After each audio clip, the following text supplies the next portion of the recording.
김원준입니다. 이명박 전 대통령이 기자회견을 했습니다. 청와대와 공직자들에 대한 검찰 수사는 나를 목표로 하는 것이 분명하다. 당연하죠. 군사이버 사령부 댓글 공작, 정치 개입이 금지된 군이 정치 공작에 동원됐다면 당연히 군 통수권자에게 책임을 묻지 누구한테 묻습니까? 다스가 돌려받은 140억, 대통령의 민정과 대통령이 임명한 외교관이 이 돈을 돌려받는데 동원됐으니 사익을 위해 국가 권력이 남용됐는데 당연히 대통령에게 물어봐야죠. 다스 주인이 맞냐고. 그래서 그랬냐고. 국정원 특활비. 청와대 고위 공직자들이 국정원 돈을 횡령 유용했습니다. 대통령 직속기관인 국정원의 돈을 대통령 제가 없이 대통령의 참모들이 뺏을 수 있냐고 당연히 따져야 하는 거죠. 당연한 걸 마치 그래서는 안 되는 것처럼 하고 있는 자체가 적반하장인 겁니다. 오히려 전직 대통령이라서 마침 직전 대통령이 수감됐든지라 그리고 김관진, 임관빈처럼 본인에게 직접 책임이 닿을 사람들은 어떻게든 빼내서 지금까지 검찰 수사를 피해왔던 거 아닙니까?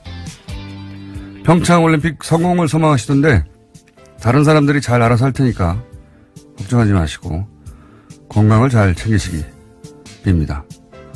건강하셔야 합니다. 김은수 생각이었습니다. 네. 김은지입니다. 기자회견 잠깐 들어볼까요? 네. 저 클립 중요 클립 땄는데 예. 최근 검찰 수사는 처음부터 나를 목표로 하는 것이 분명합니다.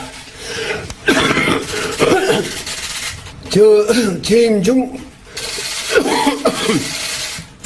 일어난 모든 일의 최종 책임은 저에게 있습니다. 나에게 물어달라 하는 것이 저의 오늘의 입장입니다. 기침을 많이 하셨어요? 예, 여러 차례 했습니다. 네. 제가 걱정이 돼가지고 그래서. 이 기자 회견은 제가 보기에는 하지 말았어야 할 기자회견이에요. 네, 왜냐하면 박근혜 전 대통령 첫 번째 기자회견 생각나시죠? 예, 그때 제가 그 다음날 뉴스공장 브리핑에서 이 자리에서 정치적 자살행위다. 그 기자회견으로 인해서 권위와 정치적 위상을 다시는 회복하지 못하고 끝났다. 끝날 것이다. 앞으로. 그런 의미에서 박근혜 대통령의 입장에서 보자면 절대 해서는 안 되는 기자회견을 했다고 제가 말씀드렸는데 그런 건 잘 알아요. 아예 끝났구나. 예. 근데 실제로 그 뒤로 어떻게든 뒤집어 보겠다고 여러 가지 시도를 했지만 파면되고 구속되기까지 단 한 번도 그 흐름을 뒤집지 못했죠. 네. 그 기자회견부터 시작된 겁니다, 사실은. 저는 어제 기자회견도 하지 말았어야 한다고 보는 게 이명박 전 대통령 이제 측근 발이었죠. 대부분 20여 명이 모여서 강경 대응한다. 더 이상 참지 않겠다. 가만히 있지 않는다. 이를 안 걸고 참는다. 우리라고 가진 게 없느냐. 이런 발언들이 계속 나왔어요. 그러다가 가장 오래된 최측근 김백준 씨 구속되면서 드디어 폼을 여는구나. 전쟁이 시작되는구나.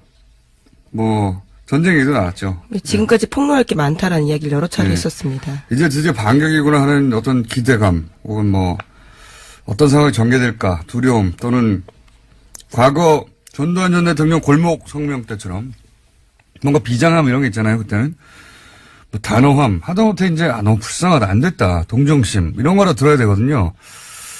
아무것도 들리지 않는 기침밖에 기억이 나지 않아요. 사실은 일반인들한테는 내용도 없고 강단도 없고 임팩트도 없고 이렇게 되면 손에 쥔 카드가 아무것도 없구나. 패를 활짝 보여준 것밖에 안 되는 겁니다. 저는 그 기자회견 그래서 보면서 끝이 났구나. 이제 내리막길이다. 이제는 되돌아올 수 없다. 끝이 났다.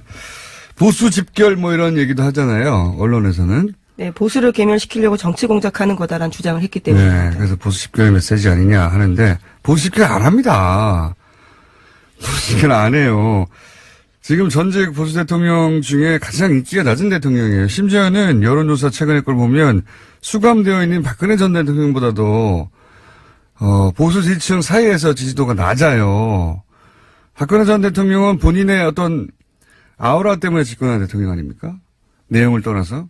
이명박 전 대통령은 유권자가 각자 자기 욕망에 투표한 거거든요. 아, 이 사람에게 투표하면 내 집값이 좀 오르지 않을까? 자기 욕망에 투표한 거예요. 근데 그렇게 투표했는데 이명박 전 대통령 욕망만 채워진 거다. 이렇게 우리가 확인했잖아요. 현재 내 욕망에 도움이 안 되는 거 다 알아요. 왜 직결을 해요? 직결 안 합니다, 전혀. 예. 네, 그러면서 노무현 대통령 죽음에 대한 정치 보복이다라는 주장까지도 했었습니다. 여러 가지로 자극해 보려고 하는 건데, 예. 직결 안 하고요. 네, 내용도 없고. 저는 이 기자회견 하지 말았어야 한다고. 이명박 전 대통령의 제가 최측근이었으면 말렸을 텐데. 예. 그리고 지금 현재 이명박 전 대통령의 욕망과 일치하는 사람들은 굉장히 극소수예요. 뭐, 이권이 연결된 사람이거나, 네. 그 사람들의 힘은 세지만, 지금 대놓고 지원할 처지가 아니거든요. 예. 뒤에서 뭐, 김관진, 임관빈 빼낼 때나 힘을 발휘하지, 집결 안 합니다. 앞으로 이제, 끝이 났다. 예. 저는 개인적인 평가입니다. 게다가 더 웃긴 것은, 예, 나에게 물어달라, 수사. 네, 가장 눈에 띄는 말이었습니다. 네. 자신의 재임 중에 일어난 일은 모든 책임은 최종 책임이 자기에게 있다라면서요. 자신에게 물어달라라고 이게 말했습니다. 이제 전두환 골목 성명 때 같은 어떤 그런 효과를 의도한 문구거든요. 근데 정작 이 SBS에서 그럼 수사에 응하겠다는 말이냐 그랬더니 수사에 응하겠다는 건 아니다. 이렇게 또. 네, 아직 요구받지도 않은 검찰 수사에는 응하겠다는 뜻은 아니다라고 했고요. 수사에 응하겠다는 뜻은 아니다. 사무실에서 나가는 길에 기자들이 붙잡고 물어봤습니다. 그 뜻이 뭐냐고요. 그러니까 아무 말도 하지 않고 나갔습니다. 예, 그 나중에 이제 SBS가 따로 취했나 본데, 그럼 수사에 응하겠다는 뜻입니까? 그러니까 수사에 응하겠다는 뜻은 아니다. 무슨 말이에요? 이게 이메일 보내라는 겁니까? 나한테? 궁금한 거 있으면? 네, 이 보도에 따르면 측근들은 이명박 전 대통령이 마지막까지 성명서 문안 직접 다듬었다라고 하고요. 특히 모든 책임을 나에게 물어라라는 표현을 자기가 썼다라고 합니다. 아니, 그러니까요. 나에게 물어달라는 게, 이게 이제, 밑에 사람들이 계속해서 불고 있으니까, 밑에 사람들 이제, 소환을 조사하지 말고, 그런 의미인데, 그러면 나한테 물어라고 해야 되잖아요? 그래서 나한테 물어라고 했어요. 그래서, 나한테 물어봐도 됩니까? 그러니까 안 된다는 거 아니에요? 예, 이메일 하라는 건지, 문자 하라는 건지. 이게 너무 웃겨요. 나에게 물어라. 그래 놓고, 나를 차라리 구치소에 넣어라. 뭐 이런 식의 강하게 나가야 되는데, 그럼 수사에 응하시겠다는 겁니까? 그건 아니다. 이게 뭡니까? 이 기자회견 하지 말았어야 하고요. 예, 끝이 났다고 봅니다, 저는.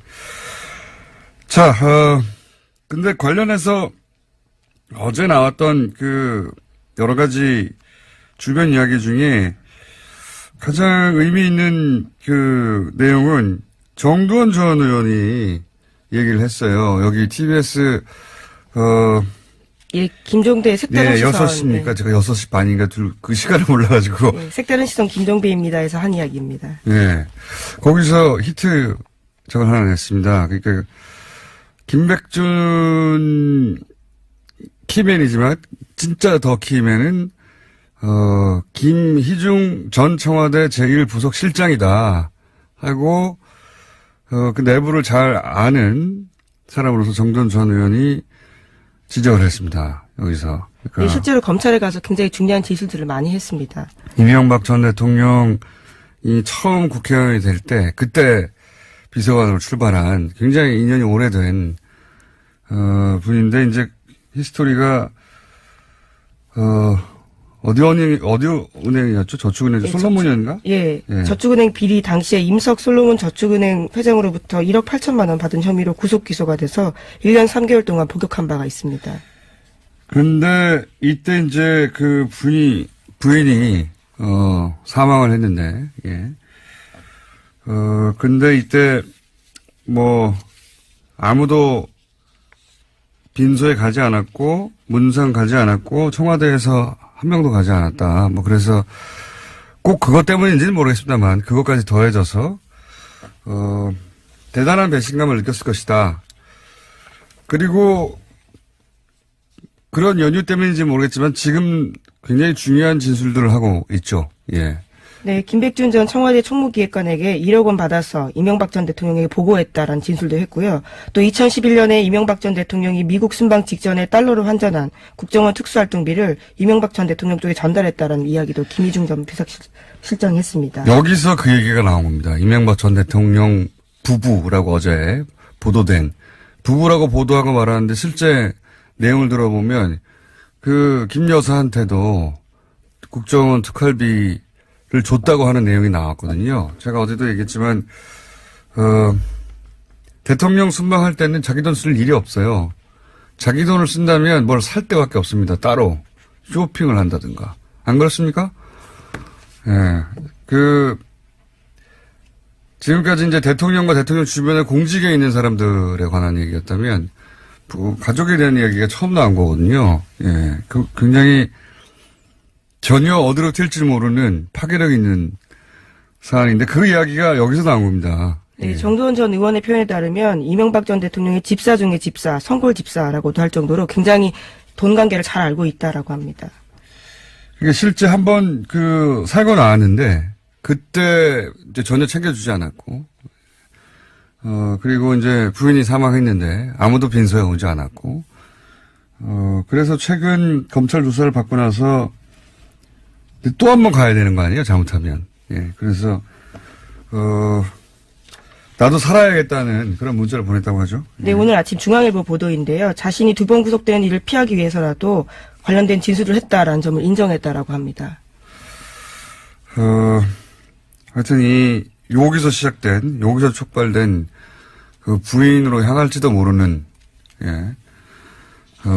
수사가 과연 어디로 튈지 전혀 다른 파장을 일으킬 수 있는 사안이라고 보는데, 그 출발이 지금 김희중 전 부속 실장으로부터 시작됐고요. 그리고 특활비는 지금은 4억 이런 정도 얘기 나오는데, 지금 보면은 그 4억으로 끝났을 것 같지가 전혀 않은 게, 현재 김주성 전 국정원 기조실장 발로 이야기가 시작됐는데, 그 두 번째 기조실장이 모경만 실장입니다. 이 모경만 실장 시절에도 돈이 갔다고 하거든요. 네, 본인이 인정했습니다. 검찰 조사를 어제 받았는데 거기서 그와 같은 사실들을 인정했다라고 합니다. 특활비 액수는 제가 보기엔 굉장히 커질 거라고 보고요. 예. 저는 박근혜 전 대통령 때 건네졌다고 하는 특활비, 예. 훨씬 더 클 거라고 봅니다. 왜냐하면 돈에 관한 규모가 크신 분이라서, 네. 한번 이렇게 땡겨왔는데, 되는데, 그리고 영수증 안 남는데, 본인은 안 늙힌다고 생각하는데, 지속적으로 땡기지 않았을 리가 없다라고 저는 전망하는 바, 액수는 훨씬 더 커질 거라고 저는 전망하는 겁니다. 네, 청와대 쪽 요구가 있을 경우에는요, 수시로 자신이 관리하던 국정원 특활비 가운데 수억 원을 현금으로 만들어서 청와대에 전달한 정황도 포착했다라고 합니다. 요건 관련해서 자유한국당이 그렇게 목소리를 높이고 있지 않지 않습니까? 네. 돈 많이 갔다고 봅니다, 저는 여기. 네, 어제 이명박 전 대통령의 입장과 같은 취지의 이야기들을 냈습니다. 대변인 논평면. 대변인 논평 정도 가지고, 만약에 여기서, 예, 되칠 게 있었다면 아주 크게 세게 나왔겠죠. 거리두기를 거기서도 시작했는 걸로 저는 보이고요. 예.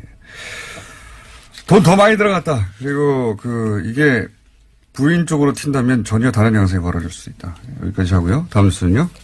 네, 다스 전직 임원이 공동 명의로 땅을 사고 서로의 땅에 근저당을 설정해 놓은 사실이 JTBC 보도 결과 나왔습니다. 본인들이 손수 투자했다고 보기 힘든 정황인데요. BBK 설립 직후 사들였던 이 땅들은 이명박 전 대통령 재임 기간에 가격이 폭등했습니다. 지금은 600억 원에 이른다라고 하는데요. 이 땅 또한 실소유주 의혹이 불거진 겁니다. 이건 JTBC의 진짜 단독이네요. 예. 최근에는 다소 단독이라고 보시기 어려운 단독도 있었는데 이거 진정한 단독이네요. 여기서 키포인트는 두 개라고 봅니다. 하나는 이 시점이 도곡동 땅을 팔아서 그 돈의 일부가 200억대였죠. 250억 몇 억이었던가요? 일부가 다스로 들어갔다까지는 당시 검찰 수사 발표도 있었어요. 근데 나머지 돈이 어디 갔는지 확인 안 됐거든요. 요 시점에 그 돈이 이 땅을 사는 데 쓰였을 가능성이 있다. 첫 번째고요. 두 번째는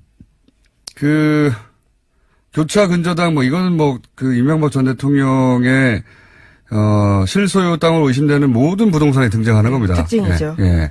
모든 부동산에. 그러니까 그 이름을 빌려준 사람들이 다 같이 공모해서 배신하지 않는 한 땅을 팔 수 없도록 만들어 놓은 네, 그렇죠. 묶음 장치죠. 근데 자기 이건 땅이라도 못 팝니다. 그러니까요. 그러니까 그 사람들 땅이 아니란 얘기죠. 자기들이 마음대로 사서 팔 수 없는 땅은 자기 땅이 아니잖아요. 근데 이게 이제 이명박 차명 의혹이 있는 모든 부동산이 등장하는데 방식이 조금씩 다르지만 요 얘기 관련해서는 그런 이야기가 있습니다. 현대 이제 사장 회장 시절에 당시로는 대기업들이 뭐 삼성을 통해서도 확인됐지만 차명으로 부동산이나 재산을 그 고임원들한테 올려놓는 경우가 많았다고 해요. 예. 근데 더군다나 현대건설 같은 경우는 그런 경우가 더 많았겠죠. 땅을 다뤘으니까.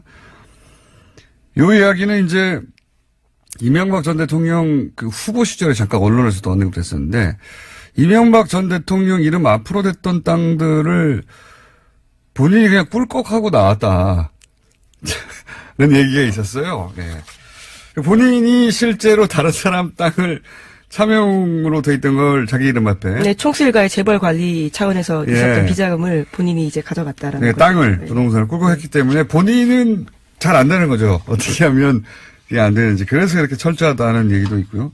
이제 두 번째 포인트는, 하나는 이제 도곡동 땅 외곽 시점 아니겠냐.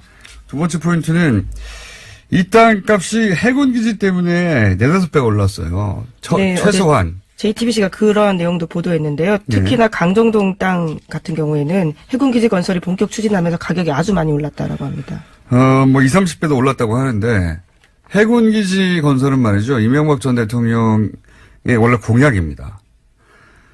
그런데 이명박 전 대통령은 국가 안보에 관심이 없는 분이에요. 이분은 제1롯데타워에서도 그 확인했듯이 돈과 국가 안보 사이에 돈을 택하시는 결정을 많이 하신 분이에요. 근데 처음부터 해군기지 공약이 있었잖아요. 이 공약은 자기 땅 때문에 세운 것이다. 라고 저는 매우 강하게 의심하는 바입니다. 해군기지 공약은 개발 이슈였다, 처음부터. 그 관점에서 봐야 될 산. 해군기지는 원래부터 얘기가 있었어요. 있긴 있었는데, 그, 이명박 전 대통령 시절에 엄청나게 강하게 추진했죠. 예. 추진해서 결국, 끝을 맺었는데, 그때 이 얘기 나왔을 때부터 그 생각을 했어요. 저분이 해군기지에 그렇게 관심 있을 리가 없는데, 저 주변에 땅이 있나 보다. 라고 저는 생각했었는데, 이제, 드디어 땅이 나왔군요. 예. 이런 분입니다. 이명박 전 대통령께서는. 네. 강정마을 해군기지뿐만이 아니라 호근동 땅 역시 이명박 전 대통령 재임 기간에 관광단지 개발이 결정되면서 땅값이 크게 뛰었다라고 합니다. 이명박 전 대통령 주변에 이 불가사의한 일들은 다 이 이권과 연결해서 이권이 어디 숨어 있는지 찾아보면 이해되는 경우가 99.9%입니다. 예. 그리고 왜 차명을 했을까? 예, 이런 얘기, 이 다스 분론에, 비롯해서, 전부 다 차명일까, 재산이. 특히 이제 다스가 대표적인 건데, 이 거슬러 올라가 보면, 그런 사연이 있어요. 이게 다스, 대북이공, 처음에는. 1987, 지금 현재 한창 하자가 되는 1987 때 설립됐거든요. 근데 그때는 이명박 전 대통령이 그 현대건설 사장이었단 말이죠. 근데 당시 이제 본인 주장으로 들었는데 그 현대차 회장이었던 정세영 회장이 권유했다는 거잖아요. 네, 그런 주장들이 나오고 있습니다. 근데 왜 권유를 했냐면 그 내막이 좀 있습니다. 당시 이제 현대차가 부품 국산화를 하려고 하는데 그러면은 부품을 직접 생산하는 회사들이 존재해야 되잖아요. 근데 그 회사들을 퇴사하는 임원들한테 권유를 했다고 해요. 실제로. 그러니까 그런 차원에서 당신도 정세영 회장이 동창이거든요, 고대. 당신도, 자네도 같이 퇴사하면 회사 하나 하지. 근데 당시만 하더라도, 아무리 이제 그 회장이 권유한 걸 하더라도, 어쨌든 현직인 상태에서 그 겸업, 투잡이잖아요, 엄연히. 직원들 보기에. 네, 일감 몰아주기기도 하고요. 네, 직원들 보기에 안 좋고. 그래서 이제, 당시 현대에서 일하던 처남한테, 그리고 당시 부동산도 마찬가지고, 차명으로 맡겼다가, 그러다가 처남이 꿀꺽하면 어떡하냐? 생각이 들어서, 형인 이상은 씨를 끌어들이고, 왜냐하면 당시 또, 이 차명에 대해서는 법적 제재 정도도 낮았고 실명제도 아니고 실명제가 그때는 아니었던 차원. 그리고 나서 금융실명제 하면서 다 해결했었어야 하는 거예요, 본인이. 그때, 안 하고 꿈쳐두고 있다가 여기까지 오게 됐던 겁니다. 그때 그런 식으로 해서 거의 모든 대상이 차명으로, 예, 된 것이다. 히스토리 따져보자면. 예, 생각이 나서 말씀드렸고요. 제목 정도만 읽고 끝내야 될 것 같습니다. 네, 검찰이 어제 이상은 다스 회장의 아들 이동영 씨가 최대 주주인 다스 협력업체인 IM을 전격 압수수색했습니다. 이건 이제 승계에 관한 얘기네요. 예, 위장 계열사 그리고 다스 승계 관련된 그러니까 주변 이제 다스만 하다가 다스 주변에 위장 계열사가 아닌가? 혹은 뭐 승계하고 직간접 관련이 있나 하는 회사들에 대한 압수수색이 들어갔다는 얘기고 곧 전말이 나오겠네요.